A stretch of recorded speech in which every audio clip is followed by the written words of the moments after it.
80 lakh voter कम हैं, इस पर कोई बात नहीं। 1,30,00,000 से अधिक वोटर के पते संदिग्ध हैं, इस पर कोई जवाब नहीं। और जश्न मनाया जा रहा है, SIR पूरा हो गया। ऐसा ही पूरा करना था तो अपने कमरे में बैठकर लिस्ट बना देते। योगेंद्र यादव ने लिखा है कि जो अंतिम सूची आई है उसमें 24,000 वोटर की एंट्री में जिब्रिश है, यानी अ ब स य र ल व कुछ भी लिखा हुआ है नाम की जगह।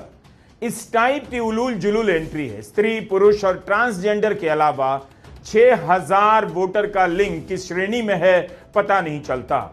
2 लाख से ज्यादा वोटर के पतों के आगे कुछ भी नहीं लिखा है या मकान का सही नंबर नहीं है, योगेंद्र ने अपने लेख में बताया है। देखा जाए तो बिहार में 24 लाख घर ऐसे हैं जहां 10 से अधिक लोग रहते हैं। चुनाव आयोग खुद ऐसे पतों को संदिग्ध मानता है, लेकिन इस तरह के पते वाले वोटर अंतिम सूची में आ गए हैं। इन उदाहरणों को देते हुए योगेंद्र यादव का कहना है कि क्या इस तरह की सूची को आदर्श सूची आप कह सकते हैं। योगेंद्र यादव ने प्रोविजनल तौर पर लिस्ट के अध्ययन के बाद यह सब लिखा है कि इस हाल में सूची को देखना उदास करता है।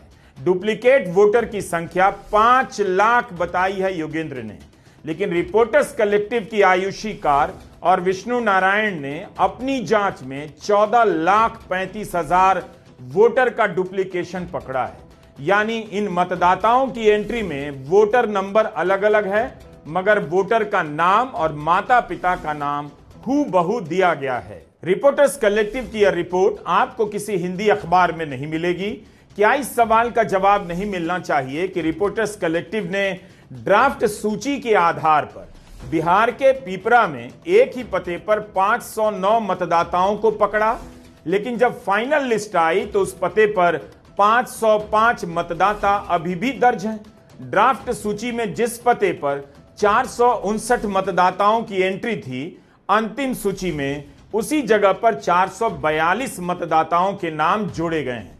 रिपोर्टर्स कलेक्टिव का दावा है कि अगर आयोग और उसके कर्मचारियों ने असल में घर घर जाकर मतदाताओं का वेरिफिकेशन किया होता तो ऐसी त्रुटियां देखने को नहीं मिलती। अंतिम सूची में 1,32,00,000 वोटर के पते संदिग्ध हैं। यह कोई मामूली संख्या नहीं हो सकती।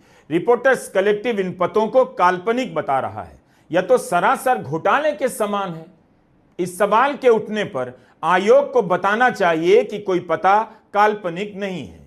इसकी रिपोर्ट में यह भी लिखा है कि ये वे पते नहीं हैं जिन्हें चुनाव आयोग उन लोगों को देता है जो बेघर हैं या पंजीकृत पते पर नहीं रहते। ये वे मामले हैं जहां अलग अलग परिवारों, जातियों और समुदायों के लोगों को गलत तरीके से मनगढ़ंत पतों पर एक साथ रजिस्टर कर दिया गया है। क्या यह इतनी छोटी बात है कि इसका जवाब न दिया जाए? इस तरह की गलतियों के साथ बिहार में मतदान होने जा रहा है। आयोग अपनी ही तारीफ में जुटा है, पत्रकारों के दावों को भ्रामक बताने लग जाता है। कायदे से आयोग को हर क्षेत्र में ऐसी सूची प्रकाशित करनी चाहिए कि वो मकान कौन कौन से हैं जहां 10 से लेकर 500 वोटर रहते हैं, ताकि प्रत्याशी उन घरों में जल्दी पहुंच जाएं जहां 500 वोटर रहते हैं। इससे नागरिकों को भी सुविधा होगी। मतदान से एक रात पहले इन घरों की निगरानी की जा सकेगी कि यहां कुछ बंटने तो नहीं लगा। ऐसा लग रहा है कि सब कुछ मजाक चल रहा है। ऐसी गलतियां पकड़ी जा रही हैं और मुख्य चुनाव आयुक्त बूथों की संख्या, BLO की संख्या बताने लग जाते हैं ताकि लगे कि जवाब दिया जा रहा है। जवाब में भयंकर भयंकर बातें कही जा रही हैं। लगभग